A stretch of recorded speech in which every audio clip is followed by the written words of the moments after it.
Well, love is complex. I don't think you can put it in a box. There's different layers to love. You love things differently. Love is an action word.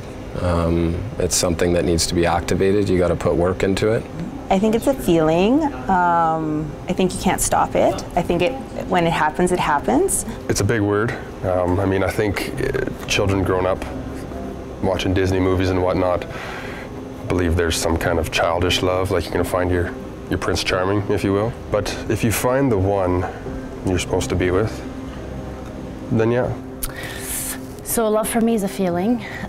It's not a concept or a thought. It used to be at one point, and it feels more like a feeling and a connection. And it comes in different colors and shapes and different varieties, if you will. We have the choice to always love people, but I think it's easier sometimes so that we can move on to a different partner, a different space in our life. Love is an amazing thing that cannot really get described, because it's a feeling between a person and another that is a connection between two people that doesn't occur that often. You know, everybody wants to believe in the fantasy, and potentially it's true. It's becoming a lot harder to come by. Obviously, we live in a complex society. You know, things are coming and going, including relationships, but yeah, it's possible. I do believe in a soulmate. I do believe in soulmates as well. I do believe, but it's all about timing or your paths are, because you have tons of connections with tons of people you meet. Yeah, like I said, you get all the hype growing up as to what to expect. I don't think love's ever what you expect. It takes work. But when you find the right one, you'll want to put the work in, and then you'll know. Do I feel like there's one person that you can experience everything through? No, I don't. We are different people at different times of our lives, depending on what we're working through and how we morph and change. And based on that, different people show up. And so in that time, that's perfect. But then I don't know that there's always one person for the rest of your life. Yes, definitely love is a special gift to all humanity. So how has love evolved? I believe now that there's like a total, society has changed. It's not like what it was, right? Obviously, the internet and all that sort of thing. And especially in the last, 60 years, especially more so since the war, there really is a huge sort of disconnect.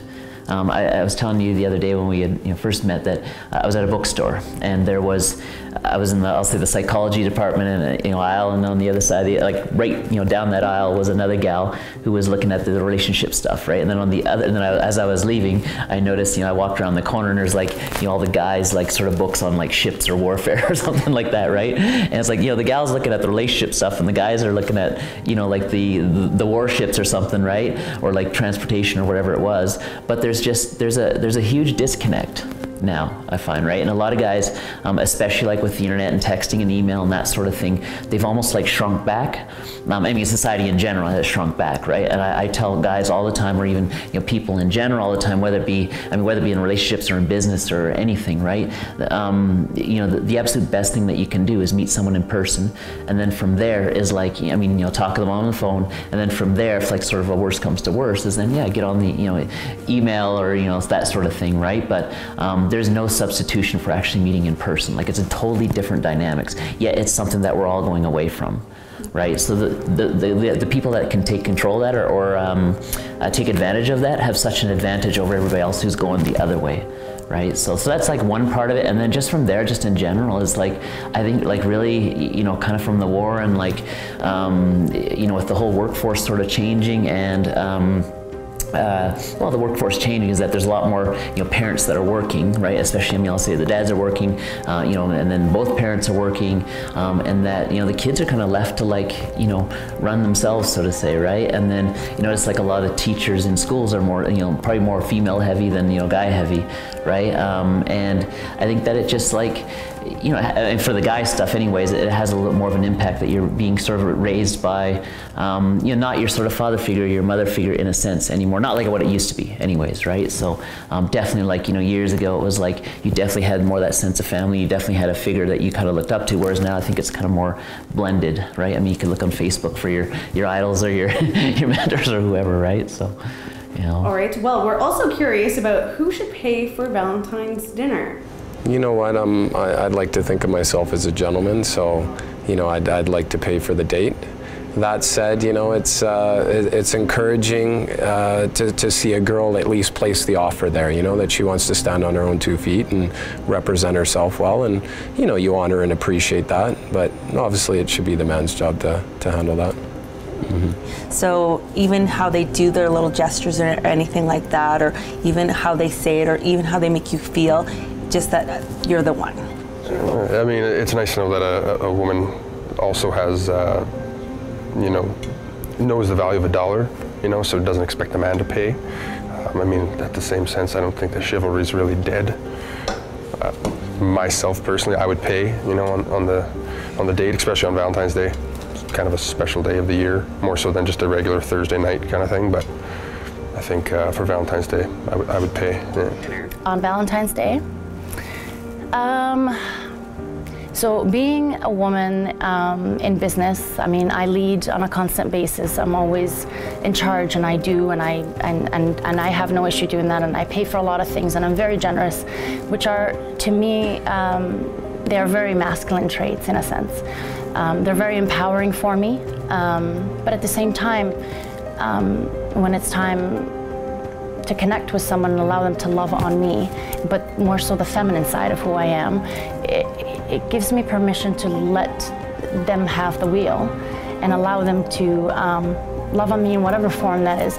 And if it was just a regular date, oftentimes, if not all the time, I do pay for dinners on the first date, and it's probably, most people will tell you, probably not the right thing to do. But on Valentine's Day, or in a time where you're celebrating love, I think that it's lovely to allow the man to feel like the God that he is, and just let him take care of you and love on you. And if that comes in the form of, you know, just taking charge and setting something up or paying for a meal, at the end of the day, if it costs a couple $100 for the night out, it's not about the $200. It's about him just being the man, manning up and saying, I want to take care of my girl, and I want to show her that, you know, whatever that may be for him. And for women that are strong and they're always leading and taking control, it is important for me to allow him to be the man, because I struggle with that usually. And so allowing him to be him and allowing myself to be more in my feminine gives me that balance as well, and allows me to receive. Because as women, we're nurturing and loving, and we give. That's what we do, that's why we're here. And so when you're giving all year, all the time, and someone surprises you with something, it softens you pretty quick. Yeah. In Valentine's Day, I should pay for dinner because I'm the man, but I think it should be balanced between the man and the woman, you know, not always him or her, whatever. I mean, it's not surprising, but it is fascinating to see that the men are still willing to pay for Valentine's dinner, and women maybe even expect men to pay for dinner. So what can you tell us about that? I remember this quote that I can't remember, I wish I knew who it was from, but women still want a good man, but underlying they want a man who is good at being a man, right? And part of being a man is, like, you know, to provide for them in a sense, you know, for protection, and then from there is, you know, procreate, obviously, like, you know, that sort of thing, right? So, so we're basically hardwired a certain way, you know, right from, like, you know, thousands of years ago, right? And part of that hardwiring is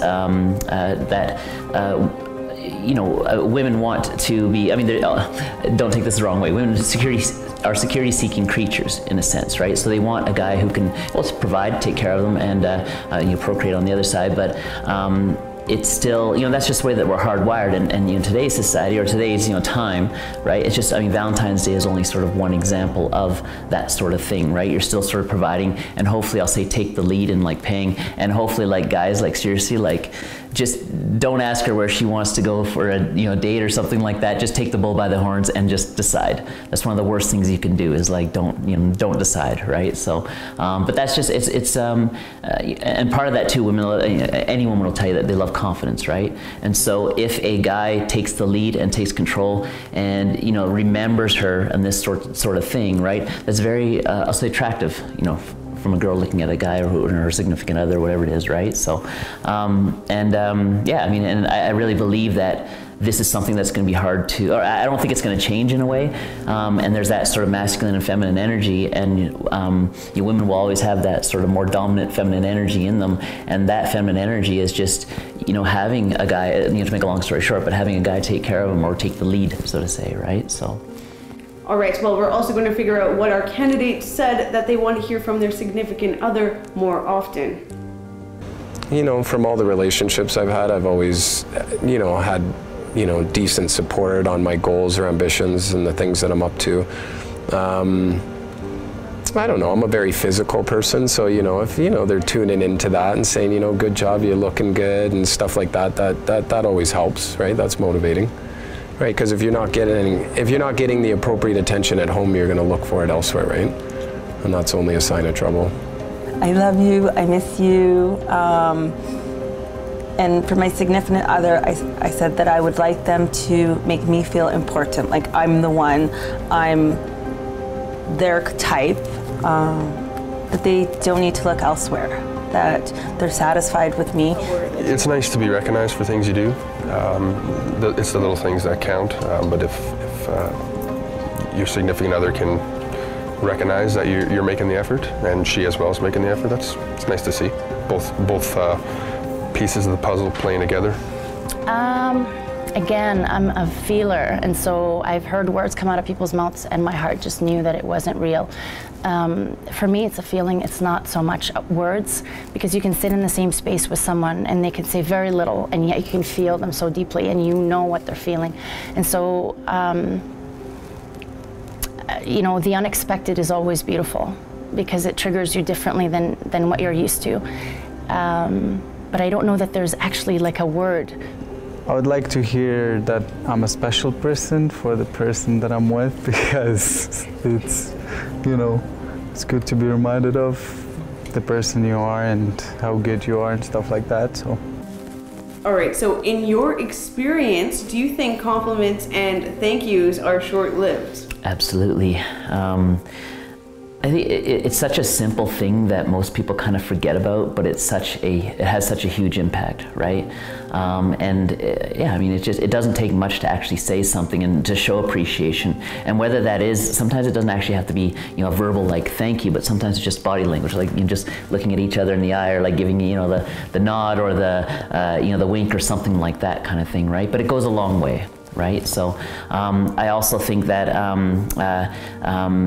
you know, a lot of times it's not so much what is said, but also what isn't said that kind of, I'll say, hurts more the relationship more, right? So and a lot of people have a hard time, you know, being vulnerable and being open with each other, right? But the more that you can learn to do that and kind of push past your comfort zone, right, and you know, well, just be open to being vulnerable. And being vulnerable is the only way I can kind of describe it, right? But and some people think that, well, if I'm too open with her, then she'll think I'm, you know, this, or they'll think I'm that kind of thing, right? But the sheer reality is, it's very counterintuitive. It actually brings you closer together, right? So, yeah, I mean, that would be, like I said, it just doesn't take much kind of thing, right? And then on the flip side of that is that, you know, understanding your partner too. And I talked about the 5 love languages, as I actually kind of think there's 6, but I'll briefly go through them. But I think it's kind of the ultimate sort of, or the sort of end sort of piece of the puzzle, right? Like when you get into a relationship and you look for the right person, like, you know, personality types, and like, you know, if they have purpose in life, and like, you know, what drives them, what motivates them, that sort of thing, what personality. The kind of the end or last piece of the puzzle, I really do think is like the 5 love languages. So there's affection, which is like, you know, touch and feel and that sort of thing. Affirmations, which I mean is saying, I mean, just thank you in general, but just appreciating the other person. And then there's acts of service, so it's like, you know, taking out the garbage, it's something as simple as that, right? And then there's gifts, so it's like, you know, buying, you know, if I bought you flowers, then it's like, you know, it's that's how I show my appreciation for you kind of thing, right? And then from there is time, right? But I think that there's 2 sort of time pieces: this quality of time and quantity of time, right? So it's like, you know, I'm more of a quality of time guy. I don't need to spend every dying minute with a gal kind of thing, or with my significant other, because I would just go crazy, right? So, so I think when you really understand though what love language they speak, right? Like if you spoke German and I speak English, there's a disconnect, right? So if I know that your big one is affirmations, right? Then I know that to talk to you, or that you are appreciated more, feel appreciated more when I give you an affirmation of just a thank you or something like that, right? But somebody else might be a gift, and maybe a new car, new house, or something, or flowers, right? Some women like flowers, some women don't. And some people are, affection, just, whether it be a kiss on the cheek or something like that. I have another friend who's, she's very act of service. It's like the absolute best thing I could do for her to show her that I, love her in a sense, is like taking out the garbage or, building something in her house or painting or something like that, right? But when you understand, and speak the same language, right, then there's much more of a connection there, right? So. Well, coming up next is my favorite part of the Valentine's Confessions. What is the ultimate deal breaker? Oh, I got a few. Oh, excellent. Well, I'll definitely tell you at the gym, one of my pet peeves is girls that chew their gum with their mouths open. That's a big pet peeve for me. I don't know if they do it out of nervousness, nobody's told them better, but I would think right now that's my biggest pet peeve. Manners. I think that manners are very important. I was brought up with good manners, and I would expect, I wouldn't say expect, I would like someone to have good manners, because if they're to meet my family, it's very important. It's also how you're raised, and I think it's out of courtesy as well. And by manners, I mean like opening the door, walking on the right side of the street. I mean, these things are, you can tell how someone's brought up if they have good manners, and it doesn't cost anything. So it's just something simple. Yeah. When a woman sits and judges others based on how they dress, things they do, things they say, and then they themselves are actually no better. I'd have to say respect is a big one for me.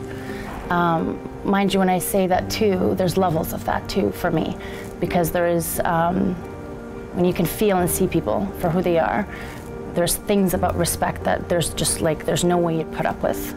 But then there's also sometimes when people are being disrespectful, but I don't want to say they don't have a choice, but they're trying to figure themselves out, so you have a little more compassion for them. Respect is something that we require as human beings, so that we're able to just feel like we can be ourselves and not feel judgment, and trust that that person will take all that we are and do well with it, so that we can stay open. So respect is a big one. Not listening to each other, stuff like that, ignoring, arguing, stuff like that would really bother. What would be a deal breaker? If she lacks humor, if she lacks the ability to just come outside of herself, and if she's having a hard time just expressing herself, that's obviously going to be challenging. That's just a sign that she's obviously somewhat insecure. You can work with that, like if she's a little bit more of an introvert, that's understandable, but she's got to be willing to expand to some degree. Someone that doesn't value your time, and someone that's always on their cell phone. If you're gonna go out with somebody and spend time with them, that's where the focus should be, not on the cell phone, social media, who's calling, anything like that. I think that we live in a society where we don't know how to turn it off, and I think that we should respect each other and be able to give a one-on-one time without the cell phones, and maybe put the cell phones away for a little bit. Well, you heard them. So what are some of the ultimate deal breakers, and how can we prevent them? It is a personal preference, right? So now, obviously, like you talk to 10 people, 10 gals, 10 guys, you're gonna get a bit of a different, perspective on it, right? I do think that there are definitely some general ones. Like the one I come across a lot with guys is, smoking is probably one of them. And let's back up a touch. With guys, it is a lot more visual than it is, anything else, right? They'll put up with a lot more of the visual. Like if she's good looking, they'll put up with a lot more of the, the bull kind of thing, right? So a lot of the other stuff, right? So there's like a weighting, sort of scale. Whereas women, I find like, a guy can get away with like, he might not be, I'll say, the best looking, but if he, hygiene is definitely one of them, takes care of himself and, can dress, say properly, or like, has a good pair of clean shoes on, that sort of thing. But probably one of the biggest things is just more who he is, like more as a person, right? So whether it be confidence or coming across as a confident person, does he have purpose in life? Drive or a passion, that sort of thing is huge, with the gals. And from there is like, personality type in general is like, humor. Humor is always a big one for the gals. If it just makes them feel at ease and like, just comfort, basically is what it comes down to. And then from there is, you know, even like a sense of adventure or something like that, right? So that's like, it's more personality traits I find with the women to the guys than it is like physical in a sense, right? The initial stuff, physical for sure, like in a sense, right? Like, you know, you see him across the room, he's attractive, that sort of thing, but typically a guy can kind of almost get away with, you know, some of the, not being the best looking guy, but if he takes care of himself, grooms himself, knows how to present himself, knows how to talk, that sort of thing, versus with guys, I mean, it is a lot of a, you know, visually driven kind of thing, right? So, so from there, I mean, deal breakers, it was a little bit of a side, you know, note, but deal breakers, yeah, I mean, it's, you know, smoking to, you know, body types for the guys to, I'm trying to think what else, like, you know, I mean, just general, like, overall physical, you know, sort of looks, right? And I will say part of that in there too would be a neediness, which kind of goes on to both, I think is one of the biggest, you know, kind of deal breakers, coming across as needy, or like, you know, always wanting to be with them, or wondering, you know, what they're doing every minute of the day kind of thing. And same with the gals, like, you know, a guy that comes across as needy is definitely not attractive at all. And that's usually typically a huge deal breaker. Those are one of the biggest ones, like he became too needy, or he just, you know, wanted to be with me all the time or something like that, right? But yeah, with the gals, I mean, you know, kind of the opposite of what I said is just, you know, not having a purpose. Like if he just plays video games all day or something like that. If he's passionate about playing video games, that's one thing, right? But if he doesn't have, you know, is not doing anything else with his life, then yeah, it's kind of like not a good thing. And then from there, I mean, just, you know, I know a lot of guys get caught into the nice guy syndrome kind of thing, right? So it's just being too nice, right? And always sort of, I'll say, kissing ass. So it's not like, and which, you know, part of that goes back to like the confidence thing and neediness, you know, to a certain degree too, and wanting to be accepted, so to say, right? So, but yeah, that's like, and a lot of that, like for the most part, like, you know, especially with the guys, is the inner game part, you know, and becoming a better person, like in general, right? Yeah, I mean, and taking I guess that's sort of, you know, to elaborate on your answer, since we have a little bit of time, is, you know, what I always recommend to guys and gals is like, just don't get yourself into that situation in the first place, you know, that it becomes sort of a deal breaker, right? The earlier that you can qualify or disqualify somebody, the better off that you're going to be, right? So it's like, I always tell them, write down your 5, you know, must-haves and the 5 must-not-haves, right? And then, or at least, you know, like, you know, make the list however long that you want to make it. And then from there is like, you know, when you go out of the house, it's like if smoking is your not-have, right? And you don't like that, you're just not attracted to it, you don't want someone who smokes, then if you see somebody that looks attractive but they start smoking, it's like, don't even go down that road. Don't even, it's just not even worth going down that road. There's like, you know, that abundance mentality. There's many more women out there, and there's many more guys out there. We won't get into the stats, but the sooner that you can qualify or disqualify a person, or, you know, the significant other, so to say, or the potential mate, right, the better off that you're going to be down the road. A lot of people should not have been, they shouldn't be married, you know, for 10 years, let alone, I'll say even, you know, they shouldn't even been past the 3rd date, right? So you can, and I think that's part of the reason why, you know, divorce and all that jazz is so high, is because, you know, had they have realized it up front, or like sooner in the sort of funnel, they wouldn't have even got into that situation in the first place, right? So it's that sort of sense of awareness of knowing what you like, what you don't like, what you'll put up with and what you won't put up with, right? And then that way, like I said, you can avoid a lot of the frustration down the road. So yeah, I mean, that's, and, you know, to attract the right mate, I know this might sound kind of silly, but it's, how do you become more attractive? Well, you become more attractive, right? Like, it's like, I know it sounds dumb, but it really is that simple in a sense. Like, it's, you know, we sort of talked about it, but it's just, you know, doing, you know, taking a shower, cleaning your clothes, you know, ironing your shirt, something like that. You just, you know, taking up a hobby, having a passion, that sort of thing. You become more attractive, and it's like, you don't actually almost have to go out and find somebody anymore, because you almost become more magnetic, so to say, to the opposite sex, right? So that's a huge one, and that's, you know, one for another day maybe, but yeah, that's, I mean, like I said, it's all the qualifying up front. You can attract the right people by, you know, being more attractive yourself, and just don't getting yourself into that situation in the first place. And then from there, the next best thing you can do is cut it off as soon as possible. You know, don't let it drag on. So. Thank you so much for sharing your expert advice, and of course, thank you to our candidates who were confessing for our questions. And happy Valentine's Day, everyone.